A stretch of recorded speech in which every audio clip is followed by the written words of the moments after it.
So hi guys, welcome sa aking channel, your boy JRP. So ngayong araw na ay pag-uusapan natin ang mga bala ko pang ibenta rito sa aking tindahan, no?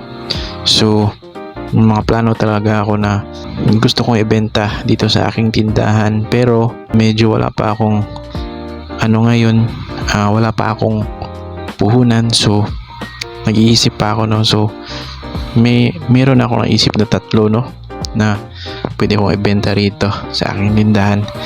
So ang number one is yung GCash, PayMaya, cash in, cash out. So yun, no. So medyo dito sa aming lugar, medyo maliit lang naman dito, no.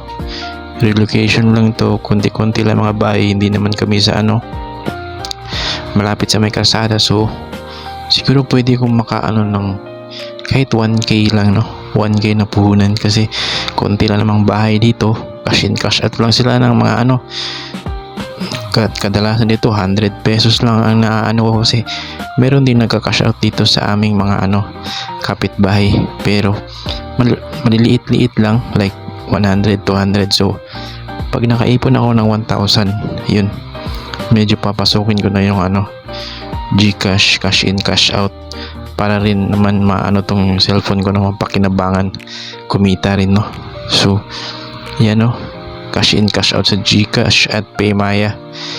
Merong isa rin ngayon GoTime Bank, GoTime Bank o GoTime. Parang marami na rin rito sa amin gumagamit nun. Pwede rin siguro yun, no. So lang talaga ako, nag-aantay lang ako.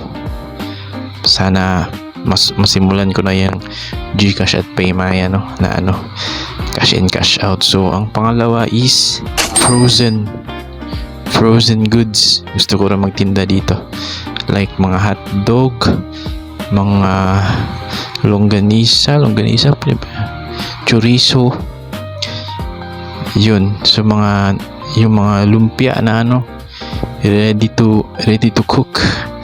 Lumpia ba yun o chicken? May nakita ako ron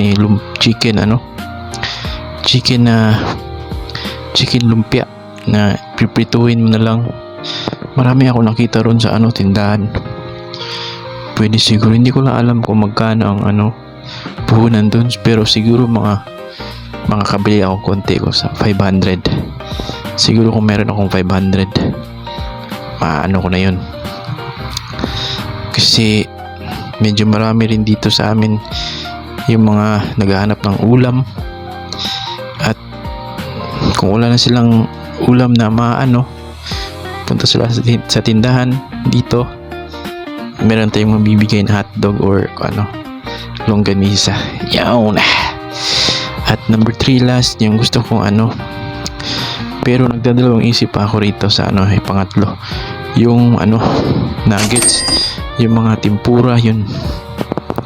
Kasi parang medyo mahirap siya gawin, kasi may mga sauce pa yan, priprituhin ko pa yan. Pwede naman ako magprito dito sa aming stove, pero pinag-iisipan ko pa talaga ng maayos.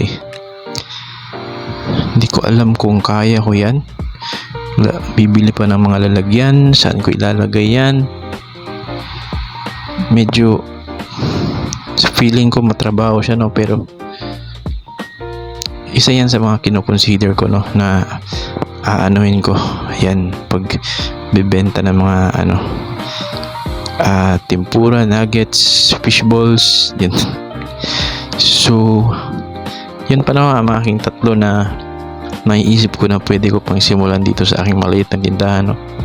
So hopefully magawa ko yan lahat. So yun lang guys, no, ang aking content for the day. So kung like nyo ang video na to, please like and subscribe. Yeah, next video ulit guys.